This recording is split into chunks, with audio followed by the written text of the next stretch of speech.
1, 2, 3. Maraming salamat po sa inyo. Sana po huwag kayong magsawa sa amin. Sa kagaya ko pong nahihirapan na po ako.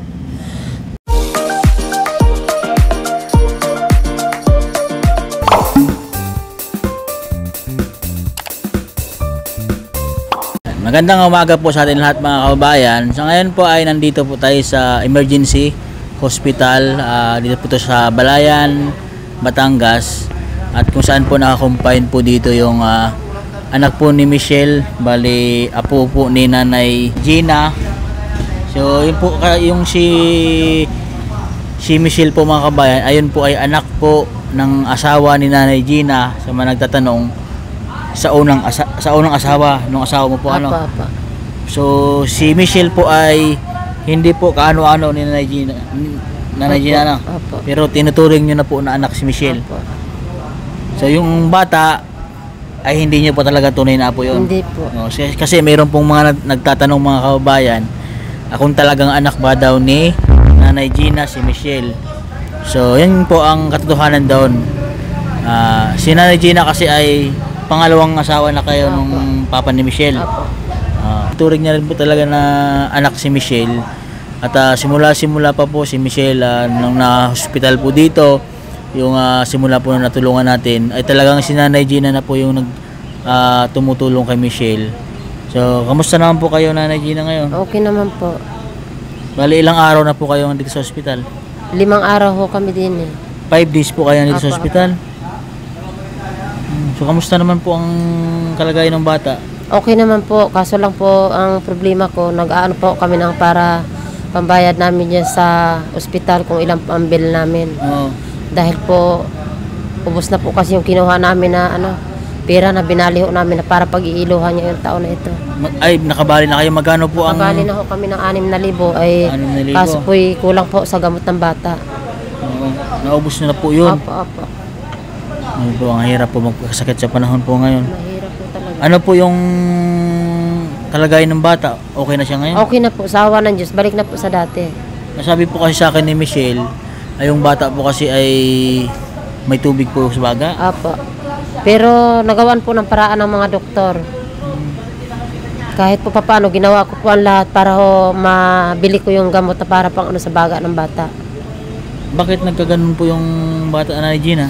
Hindi ko po alam sir, gawa ng hindi ko naman po dahil yung bata okay naman po. Ay nung nanay ho niya umalis, lumayas, ang nangyari ho nung gabi, yung batang iyan iyak na. Tapos hindi ko po alam kung ano ang nangyayari. Bali ho, tinawagan ako ng kapatid niya na yan niya daw po si Michelle nasa Batangas na, sa Tanawan. Bali po yung bata na yan, iniwan ko sa kanyang ama at yung lolo ho niya nag-alaga. At kinuha ko si Michelle dun sa kanyang kapatid. So pagbalik ko namin, ganyan na po ang nangyari sa bata.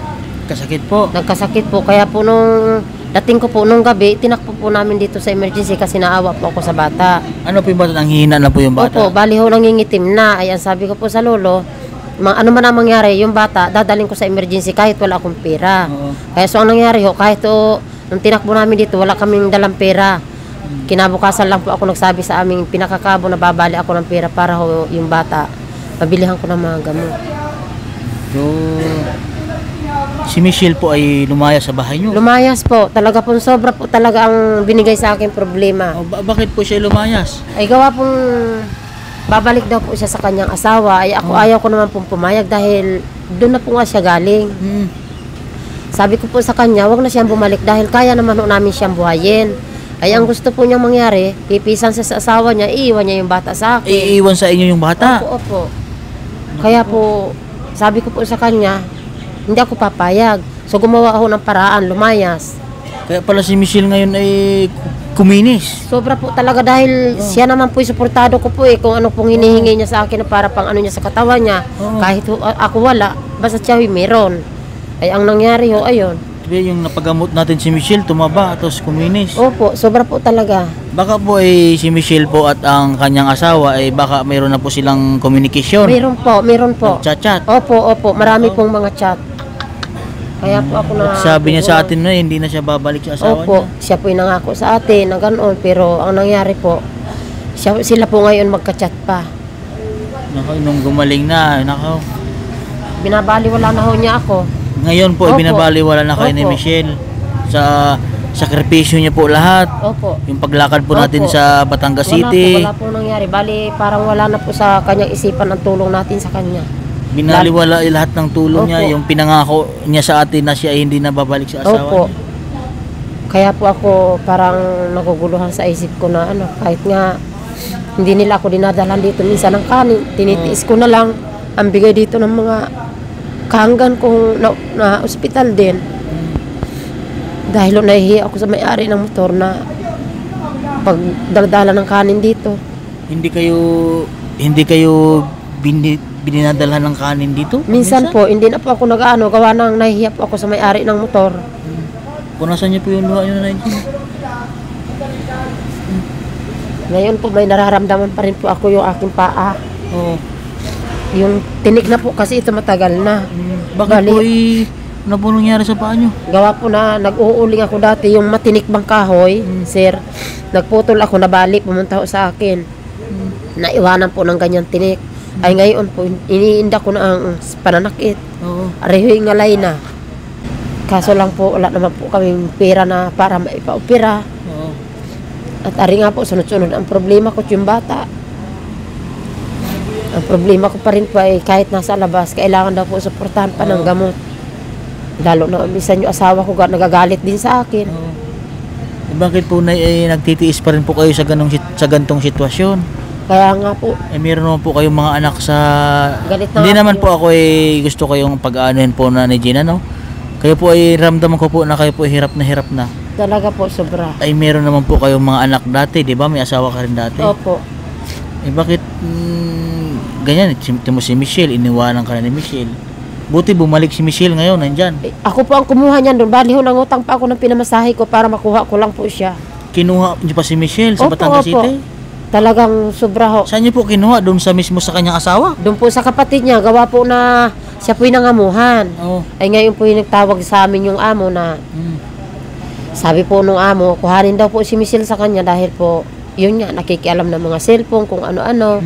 Eh di sabi ko po, ayaan nyo po kasi hindi ko naman po alam yung batang nandyan sa inyo. Yan po'y layas-laan dito. Oo.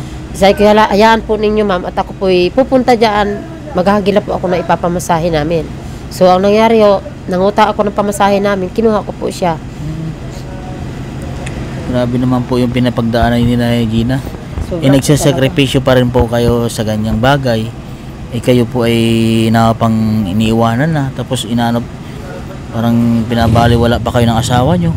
Yun nga po, kagabi, inaway niya ako. Gawa nga na yung bata ko kagabi, sabi ko nga sa kanya, maghaligilap ka ng pambaya dahil dito, Oo. lalabas na kami. Ay, ang sabi niya sa akin, saan ako nanakaw ng pera? Sabi, gumawa ka ng paraan. Oo.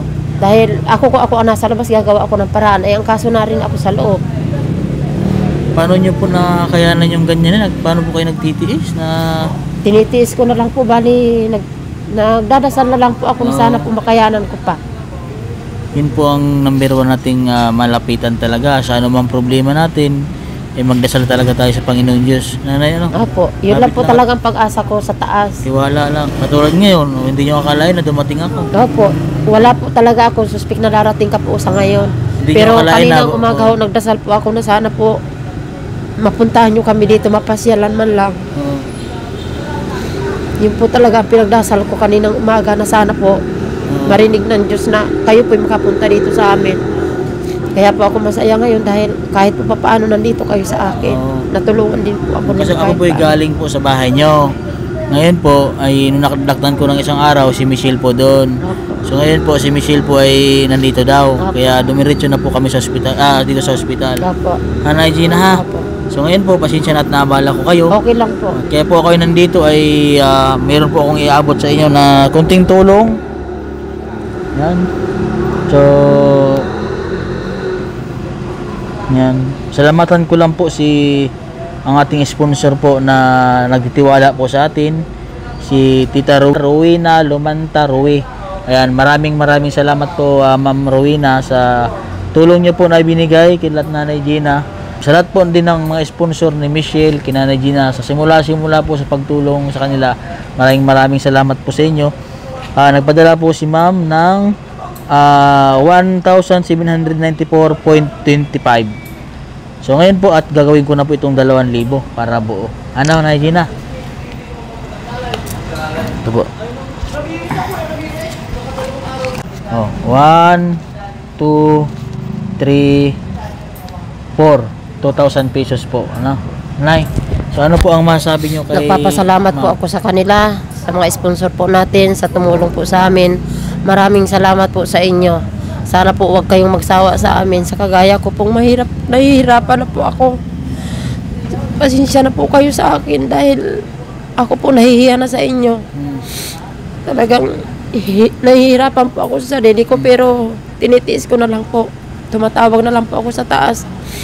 Sa suporta po ninyo, nagpapasalamat po ako at lalo na po kay vlogger na hindi po nagsasawang tumulong sa amin.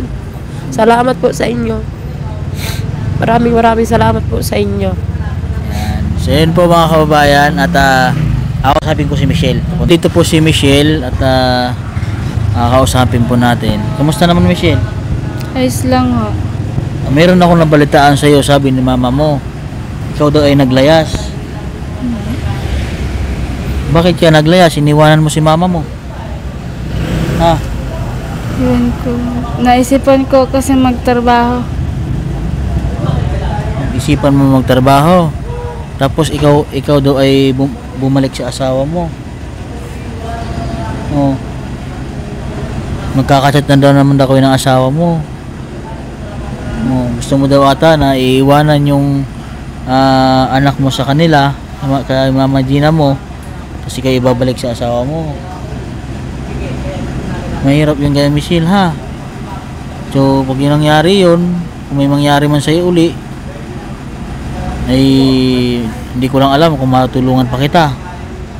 Kasi kita mo naman yung sakripisyo namin ni mama mo.